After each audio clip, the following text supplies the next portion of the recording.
Kembali lagi pemirsa bersama kami di Bincang hari ini, dan tentunya saya masih ditemani Pak Uday Suhada nih ya. Kita membahas mengenai suku Baduy yang tadi sebelumnya kita udah menyampaikan kegergetan juga ya. Bapak sudah menyampaikan kegergetan terkait dengan eksploitasi berlebihan terhadap masyarakat Baduy. Nah, selanjutnya Pak, kalau itu kan adalah salah satu mungkin masalah yang memang menyebabkan ada kata eksploitasi masyarakat Baduy.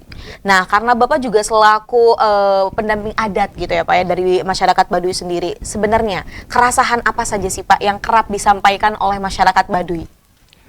Ada beberapa hal. Yang pertama tadi, sebetulnya lebih kepada bagaimana perilaku orang yang berkunjung ke Baduy. Oke. Ya.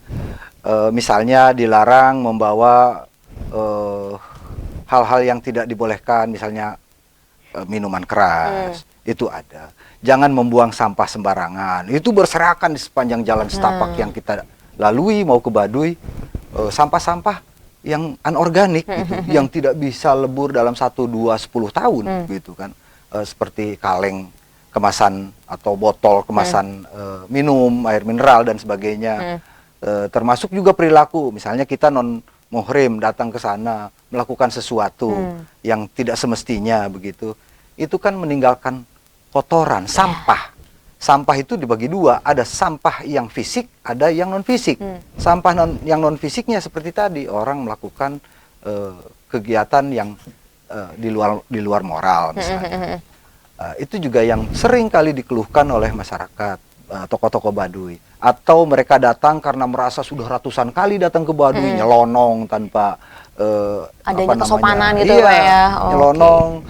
Padahal dia kalau datang ke situ, ke pintu gerbangnya hormati. Oh, saya mau ke sana, ngomong gitu kan. Sehingga terdata. Ini pula lah yang ingin diatur oleh lembaga adat Baduy. Sekarang sudah ada 5 pintu masuk ke Baduy. Kalau dulu cuma 1 di Ciboleger itu gitu ya, Kaduketuk atau Babakan Jaro. Sekarang sudah ada banyak, ada kurang lebih 5, termasuk yang misalnya di Cijahe, kemudian dari Cicakal Girang dan sebagainya. Itu akan diatur dalam penyempurnaan Perdes Sabu Budaya ini.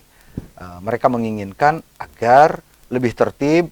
Sebetulnya kalau datang ke situ dia daftar berapa orang, mau kemana tujuannya, nginep di mana kalau nginep. Kalau nggak nginep dia berapa lama, terus keluarnya nanti melalui pintu apa, pintu balik ke sini lagi atau ke pintu lain. Sehingga tidak terjadi peristiwa-peristiwa yang pernah terjadi. Misalnya ada sekelompok anak sekolah yang dulu meninggal berapa orang di Cicakal Girang, di Gajebo, karena dia dilarang mandi di sungai, maksa mandi padahal di situ pusaran air begitu.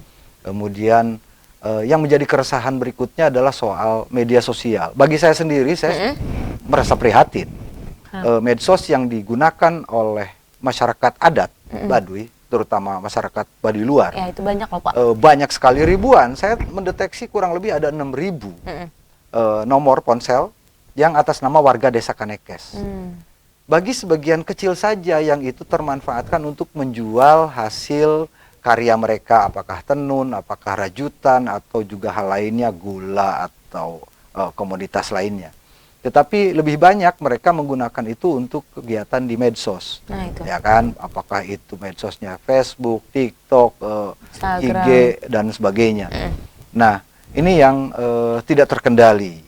Karenanya saya dengan beberapa teman yang punya kepedulian soal itu, sebetulnya 2 tahun yang lalu sudah mengumpulkan para YouTuber di Banten. Dulur-dulur saya bilang, silahkan explore, silahkan bikin konten tentang Baduy. Tapi tolong yang ada unsur pendidiknya gitu. Jangan yang konyol, yang nggak ada nilai apa. Oh gas, aku lelah di sini.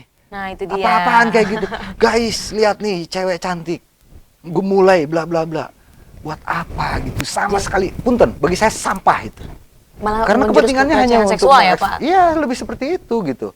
Jadi tolong, kalau Anda yang merasa punya peradaban, lebih beradab dari orang Baduy, perlakukan mereka lebih beradab gitu. Jangan menjadikan mereka sebagai objek untuk sekedar mencari duit. Nah, itu dia. Duit kok. Ujung-ujungnya viewersnya. Dengan jumlah endorse nanti. Nah, segala macam itu.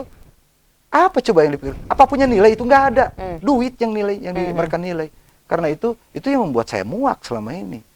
Apa yang membuat saya kemudian ke para tokoh adat juga memberikan saran. Ayo, kita harus duduk bareng. Karena memang mereka mengundang saya pada akhirnya duduk bareng lagi untuk membicarakan hal ini, harus cari solusi.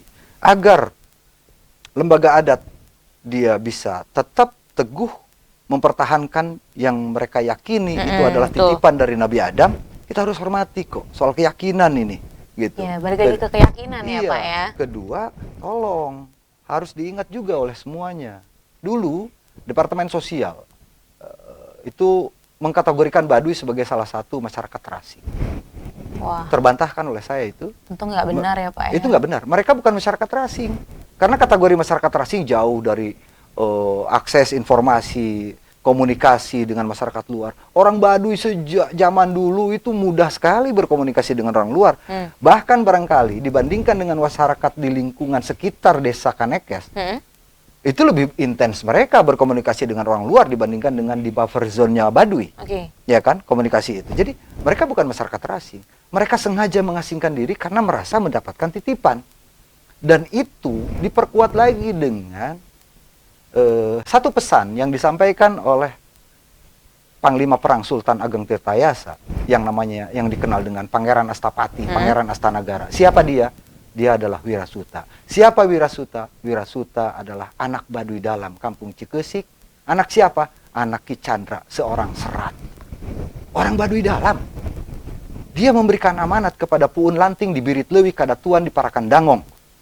Ada tempatnya itu. Oke. Ya, di situ berpesan, tolong jaga ke Baduy Dalam itu kulit putih yang non muslim jangan masuk. Ini nyelonong aja karena mentang-mentang urusannya duit juga, guidance tour guidance itu. Dipaksakan orang ke dalam padahal dilarang oleh lembaga adat gitu kan. Kemudian apalagi tadi video rekaman, tolong di Baduy Dalam jangan digunakan. Simpan gitu loh. Apa yang kalian lihat, apa yang kalian dengar, apa yang kalian rasakan. Resapi untuk diri sendiri. Kalau ingin berbagi kepada orang lain, bukan men-share foto video, tapi bikinlah tulisan atau dia monolog begitu, menceritakan. Silakan. Sekarang media sosial juga bisa dipakai untuk kalian menyampaikan itu secara monolog, bukan di eksploitasi di nih gambar nih Baduy Dalam.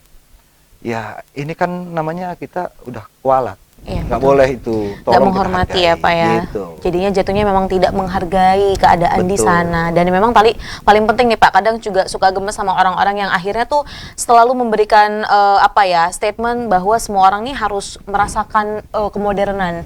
Kadang ada juga yang bilang kasihan, padahal tadi saya setuju banget dengan Bapak. Mereka bukan terasingkan, tapi memang mereka sengaja mengasingkan diri. Yes. Nah, baik Pak. Kita akan break sejenak dan kita akan kembali sesaat lagi pemirsa. Maka dari itu tetap bersama kami di Bincang Hari Ini.